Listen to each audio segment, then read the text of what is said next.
الدولة حرفيا تقف فوق البراكين.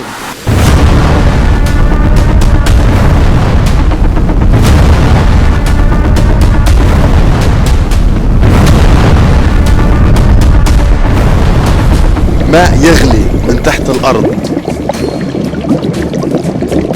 انصهار وارتفاع درجة حرارة عالية جدا. هذه الدولة أغرب مما يمكن لكم أن تتخيلوا. نقف الآن أمام حمم بركانية. تخيلوا أن حتى السكان يعانون هنا بسبب انفجار البراكين الذي يضرب في بيوتهم ومنازلهم. رمال الشواطئ هنا لونها أسود بسبب أنها صخور بركانية، لأن هذه الدولة كلها عبارة عن براكين.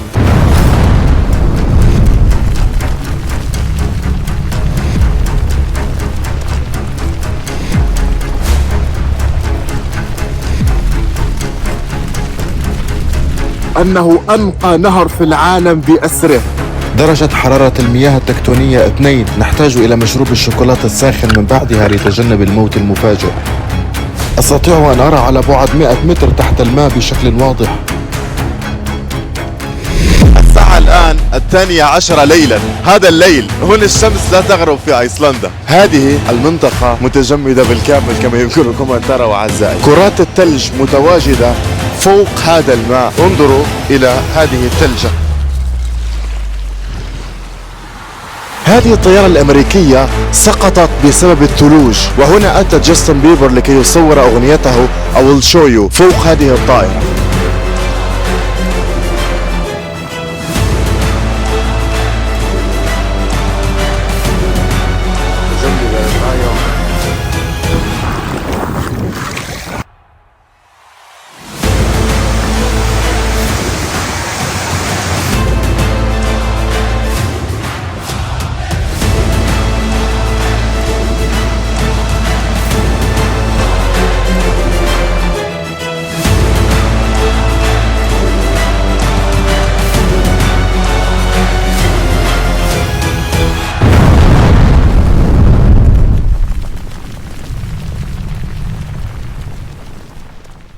وصل نضال الهمال من مطار سويسرا إلى أيسلندا البعيدة، حيث استقبلتنا السحب البركانية عند هبوط الطائرة. بعد هذه الرحلة الطويلة قررنا البدء بأخذ حمام ساخن من مياه جوف الأرض البركانية قبل أن نبدأ مغامرتنا. أيسلندا، براكين، ثلوج.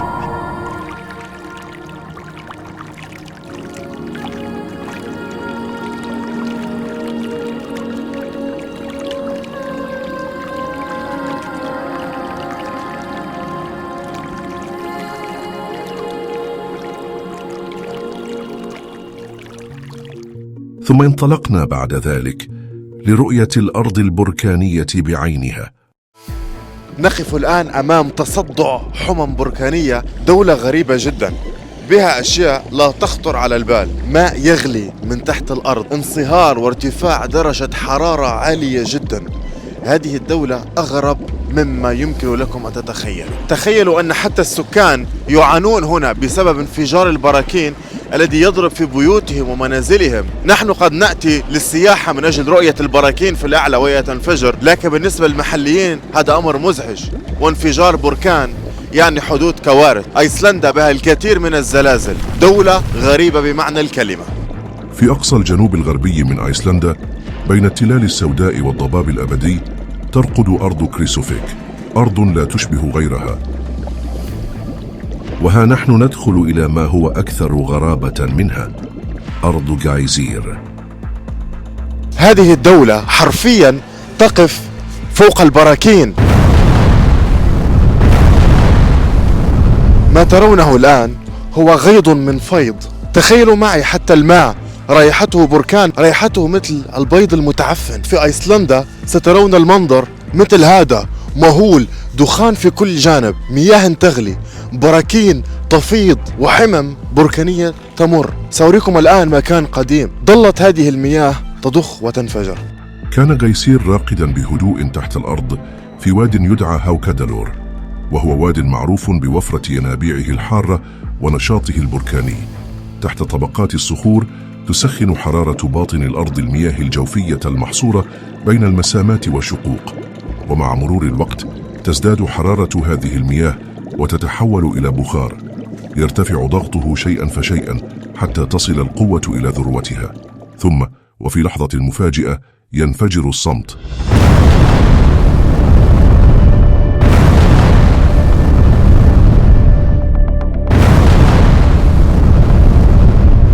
ويصعد عمود هائل من الماء الساخن والبخار من باطن الأرض نحو السماء، ليصل أحيانا إلى ارتفاع 70 مترا. كان هذا هو غيسير، نبع العجائب وسيد الينابيع الحارة في أيسلندا، وهو يثور كل 5 إلى 10 دقائق ناشرا الماء والبخار في عرض ساحر يخطف أنفاس الزوار.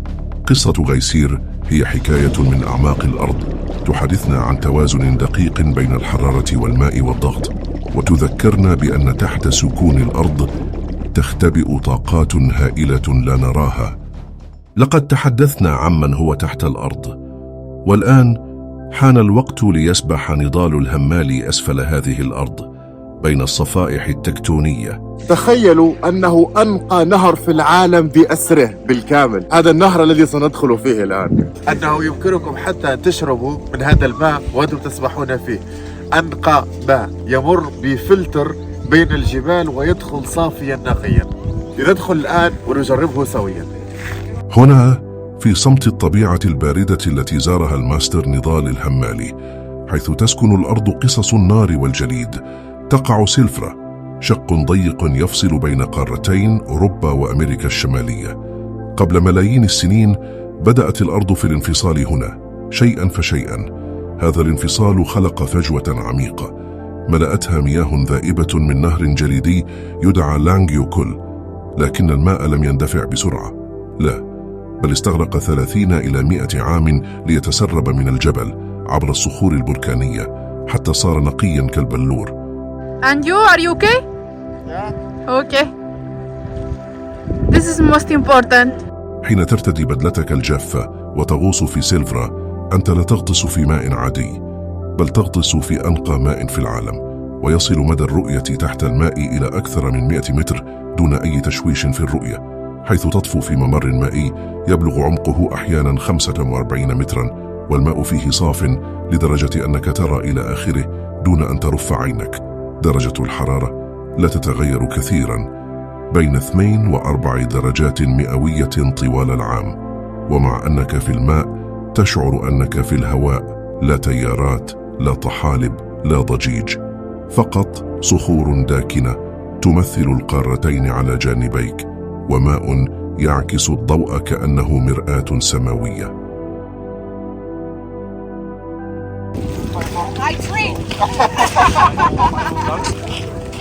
جسدي متجمد، درجة الحرارة 2. انظر لشفتاي.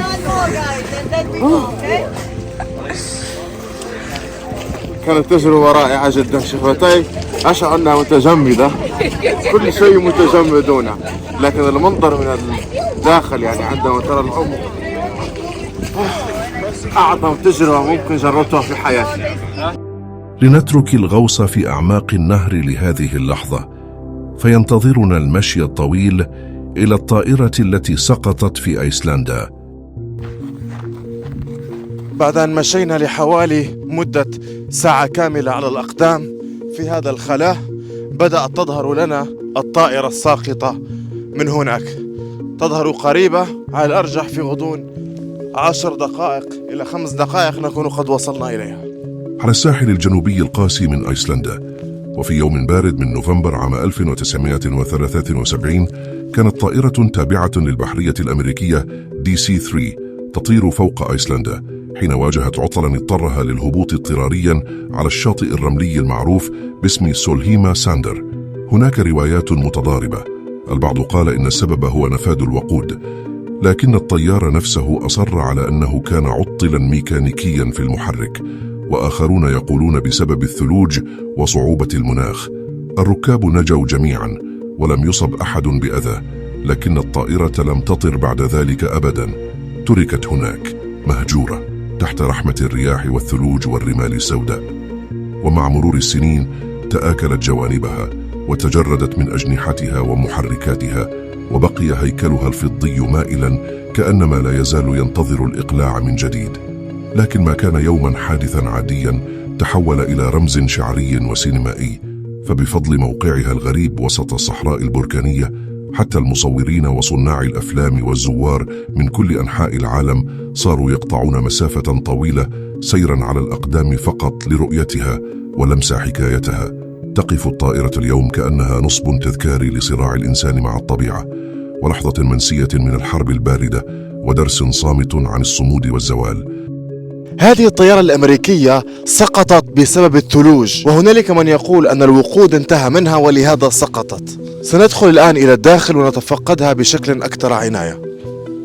انظروا حتى إلى الأجزاء منها محطمة بالكامل. يأتوا الناس ويضعون الملصقات هنا وهناك. الجناح مكسور، أجزاء من أجنحتها مرمية يمين ويسار. تعالوا لنرى ما الذي يتواجد بداخلها هنا. طيارة جدا محطمة. هنا الشكل غريب جدا من الداخل. في طريقنا وجدنا طائرة أخرى يقال أنها طائرة أمريكية قديمة.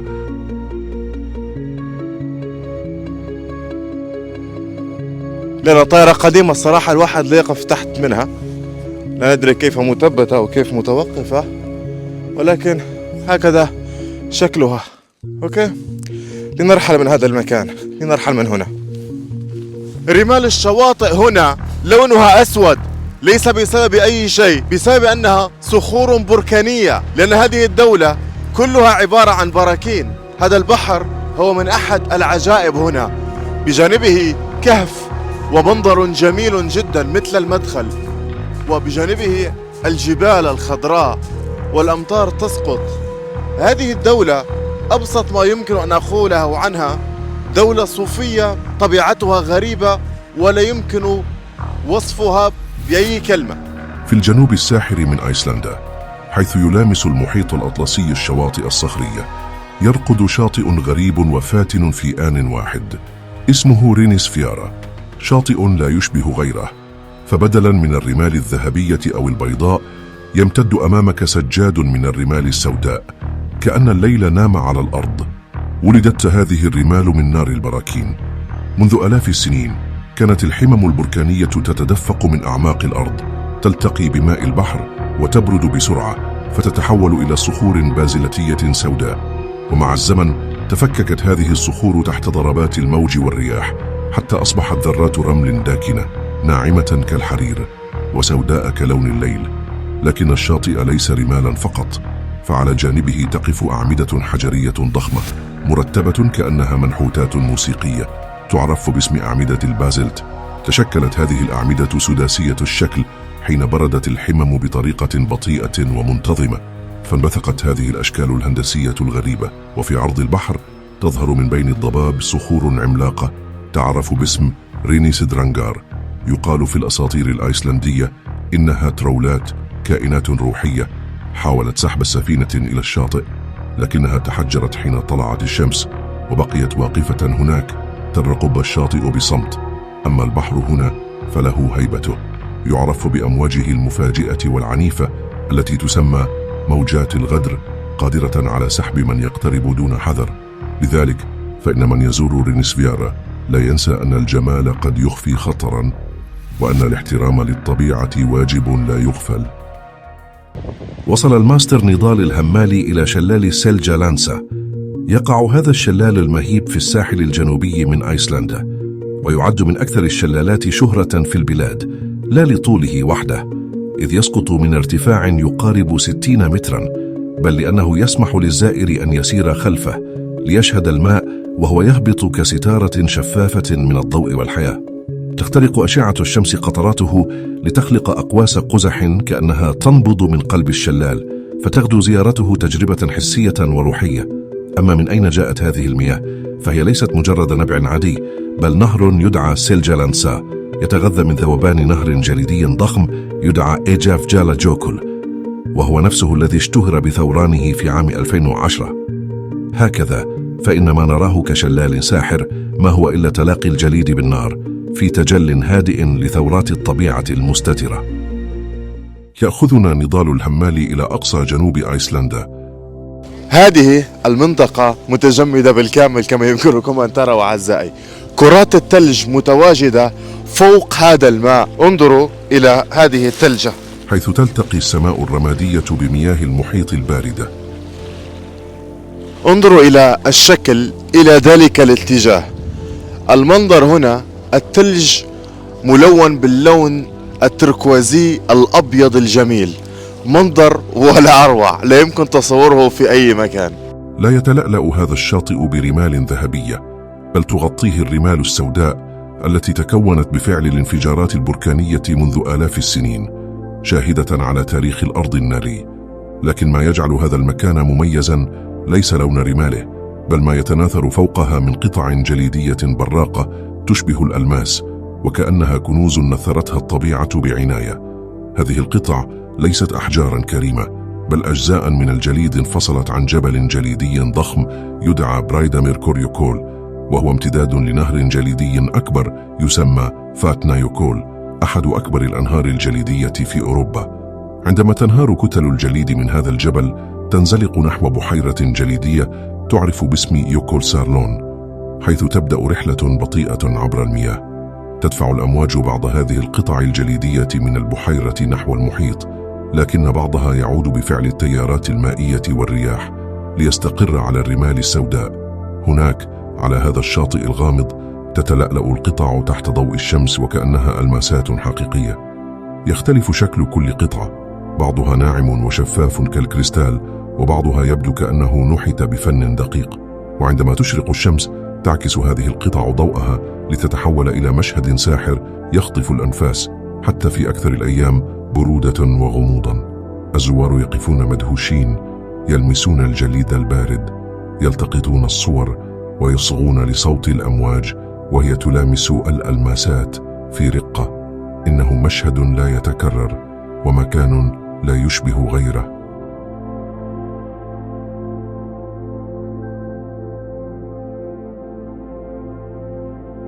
هل تعلمون كم الساعة الآن؟ الساعة الآن 12 ليلا. هذا الليل هنا الشمس لا تغرب في أيسلندا.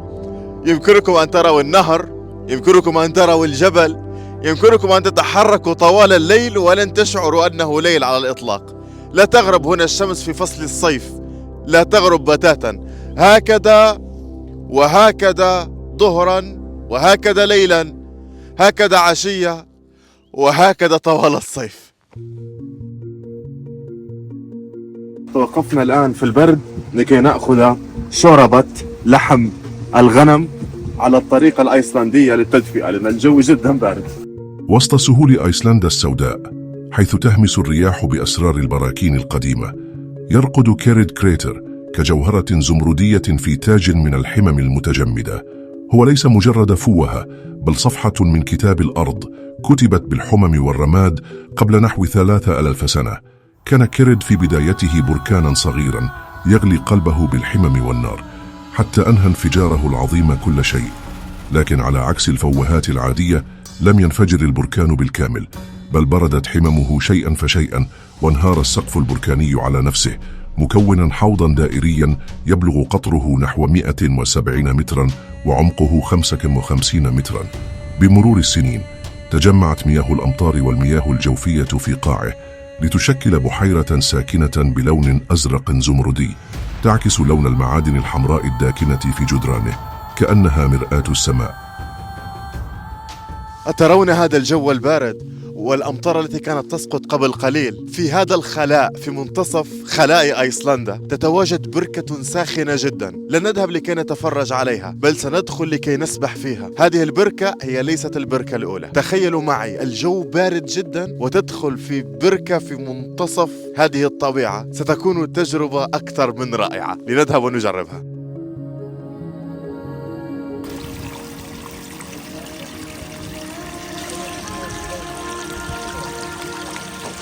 مشهدا من مشاهد الأحلام.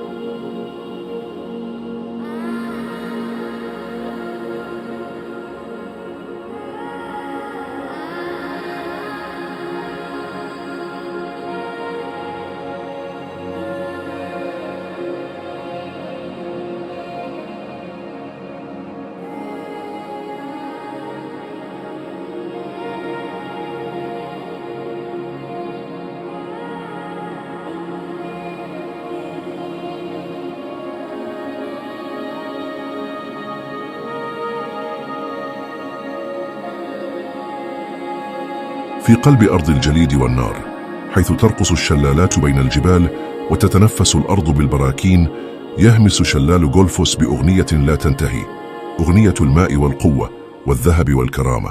كان هناك نهر جليدي يدعى هافيتا يجري بعنف خلال السهول الواسعة لأيسلندا، وذات يوم قرر هذا النهر أن يسقط، لا مرة بل مرتين، فسقط أولا من ارتفاع 11 مترا، ثم قفز بقوة إلى الأعماق من ارتفاع 21 مترا أخرى داخل واد ضيق يشق الأرض كأنها انفتحت له خصيصا. وهكذا ولد شلال غولفوس، أو كما يسميه الأيسلنديون الشلال الذهبي. لم يكن الشلال ذهبا حقا، لكنه كان يلمع في ضوء الشمس ويشع كبريق كنز مخفي، ويقال إن هناك من خبأ ذهبا حقيقيا في أعماقه، لكنه لم يعد للبحث عنه، لأنه أدرك أن لا شيء أغلى من هذا الجمال الطبيعي. لكن لم تكن حياة غولفوس دائما هادئة، ففي بداية القرن العشرين أراد بعض المستثمرين تحويله إلى مشروع ضخم لتوليد الكهرباء. أرادوا أن يسخروا قوته ويحبسوا مياهه في أنابيب وحدود.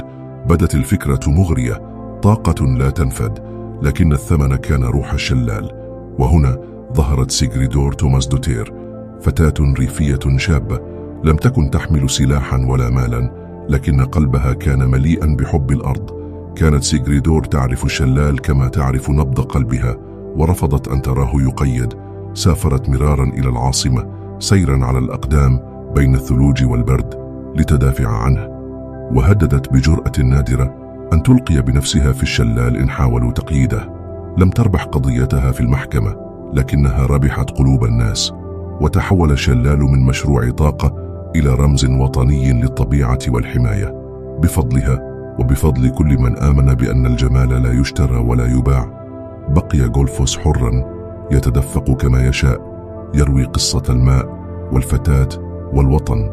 واليوم يقف الزوار من كل أنحاء العالم على حافته، يسمعون هدير الماء ويشعرون بروح سيغريدور تهمس في الريح، ليظل النهر حرا وليظل الشلال ذهبيا. وصلنا إلى قلب العاصمة الأيسلندية ريكيافيك، حيث تتماوج السماء بألوان الشفق القطبي، وتتناثر بيوت المدينة كأنها حبات لؤلؤ على بساط من الثلج. تنتصب كنيسة فريدة كأنها نحتت من صخور البركان وامتدت لتعانق السماء، اسمها هال جريمسكيركيا، وهي أكثر من مجرد بيت للعبادة. إنها رمز للروح الأيسلندية، لحظة تجل بين الفن والجيولوجيا والإيمان. واستغرق البناء ما يقارب 40 عاما حتى اكتمل في عام 1989 لتصبح أطول مبنى في أيسلندا بارتفاع يبلغ 74 مترا. صممت الكنيسة على يد المعماري غوديون سامويلسون الذي استوحى شكلها من أعمدة البازلت، وهي تشكيلات صخرية هندسية تنجم عن تبريد الحمم البركانية والتي تنتشر في طبيعة أيسلندا البركانية. تبدو واجهة الكنيسة كأنها تنبع من الأرض وتصعد تدريجيا، وكأنها ترنيمة حجرية تتلى نحو السماء. أما برجها العالي فيوفر إطلالة بانورامية ساحرة على المدينة والجبال والبحر، كأنك تقف على حافة الحلم. سميت الكنيسة تيمنا بالشاعر ورجل الدين الأيسلندي هالجريمور بيترسون، مؤلف الترانيم الدينية الأشهر في البلاد. وهكذا اجتمعت في الكنيسة عبقرية المعمار وجمال الطبيعة وعمق الإيمان. ينطلق نضال الهمال لتسلق بركان فاغرا دالسفيال، ولحسن حظنا لم يكن البركان هائجا، ولهذا تمكنا من المشي فوق الحمم بسهولة منذ أكثر من 6000 سنة، أي قبل أن تبنى الأهرامات، وقبل أن تكتب أول الأبجديات، وقبل أن يرسم أول تاريخ معروف للإنسان. كان هذا البركان خاملا، ولكن وعندما ثار فجأة في عام 2020 غير التاريخ الذي نعرفه عنه، فقد كان مشهدا يشهد على حدث لم يره أي إنسان حي منذ اختراع الزراعة. كانت منطقة شبه جزيرة ريك جانس تعد جغرافيا منطقة خامدة نسبيا بلا نشاط بركاني منذ القرن الثالث عشر. ثم فجأة خلال عام 2021 بدأت تحدث مئات الزلازل الصغيرة يوميا، حتى وصل العدد إلى أكثر من 50,000 سنة زلزال صغير في أقل من شهرين. كأن الأرض كانت تتمرن قبل العرض الكبير. أيسلندا تقع على حدود صفيحتين تكتونيتين، الصفيحة الأوراسية والصفيحة الأمريكية الشمالية. في فاغرا دالسفيال تحديدا أنت تقف على حافة بين قارتين تتحركان ببطء وتبتعدان عن بعضهما البعض، ومع كل ابتعاد تتكون شقوق وتندفع الصهارة من الأعماق لتملأ الفراغ. بمعنى آخر، لو وقفت على الجانب الأيسر من الشق فأنت على أمريكا، لو وقفت على الجانب الآخر فأنت على أوروبا. درجة حرارة الحمم التي خرجت من فاغرا دالسفيال وصلت إلى 1240 درجة مئوية، كافية لصهر الحديد وتبخير بعض المعادن. الطائرات المسيرة التي كانت تقترب أكثر من اللازم كانت تذوب أو تسقط من الهواء بسبب الحرارة. حتى الناس الذين وقفوا على مسافات آمنة نسبيا كانوا يشعرون بالحرارة تخترق طبقات ملابسهم. فيديوهات التقطتها ميكروفونات حساسة كشفت أن البركان لا يثور بصمت، بل يصدر أصواتا عميقة شبيهة بخرير الماء أو بطبول جوفاء تضرب من قلب الأرض. هذا ليس صوت الحمم فقط، بل أيضا صوت تحرك الصخور والغازات من آلاف الأمتار تحت السطح، كأنك تسمع الأرض تتنفس وتغضب. علماء الجيولوجيا في أيسلندا يعتقدون أن ما حدث في فاغرا دالسفيال قد يكون بداية عصر جديد من النشاط البركاني في شبه جزيرة ريك جانس. ليس مجرد بركان واحد، بل احتمال سلسلة من الثورات البركانية تمتد على مدى عقود قادمة. بمعنى آخر، قد نكون في بداية فصل طويل من القصة لا نهايتها. تخيلوا معي هذه اللافا التي نقف فيها. هذه اللافا منطفئة الآن لأنه ليست مشتعلة، لا توجد بها حمم، لكن الغريب في أمرها أنها حادة جدا جدا جدا. يمكن للشخص أن يتقطع جسده بالكامل إن سقط عليها دون ثياب، جدا حادة. هذا الشكل الذي ترونه هنا كله اللافا والحمم التي سقطت من البركان وبردت. الآن هذا نتاج البرودة الذي ترونه في هذا المكان، لكن المنظر جدا جدا جدا مهيب. انظروا معي إلى شكل اللافا من الأعلى، كله سواد. طبعا اللافا كانت تسقط من هناك من الأعلى نزولا نزولا إلى أن تكون هذا المنظر المهيب، ونزلت إلى تلك الجهة. وقفنا في أماكن وصلت فيها هذه اللافا إلى حتى البيوت واحترقت، ومنظر جدا مروع. الآن هي منطفئة وهذا هو شكلها، فما بالك عندما تكون مشتعلة؟ بعد أن رأينا شكل اللافا المتمددة من الأعلى إلى الأسفل، سنصعد الآن إلى الفوهة. نحن وحظنا إما أن يكون خاملا أو يكون منبعثا.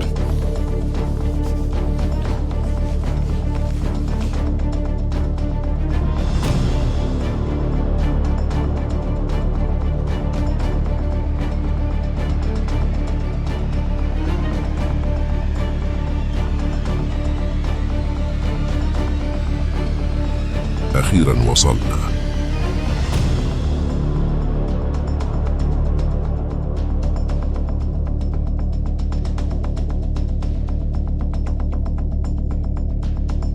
يمكنني أن أشعر بحرارة البركان من تحت حرفيا.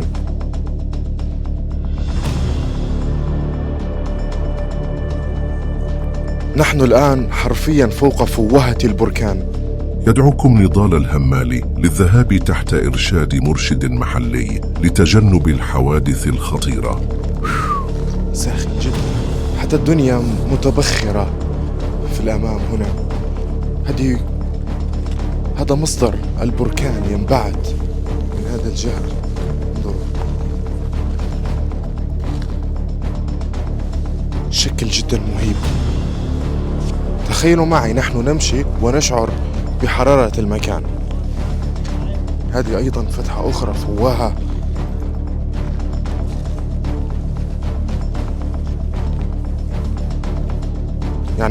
حتى في المشي يجب أن نمشي ونحضر من بعض الأماكن هنا، ولهذا نتبع في الجايد الذي يرشدنا. بعد ذلك لا يمكنك أن تضع أقدامك على أي شيء هنا. هذه الجهة الساخنة جدا قال هنا.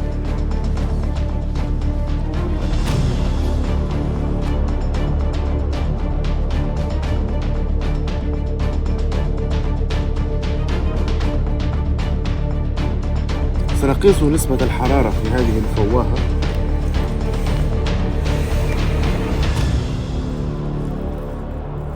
حوالي 444 فهرنهايت.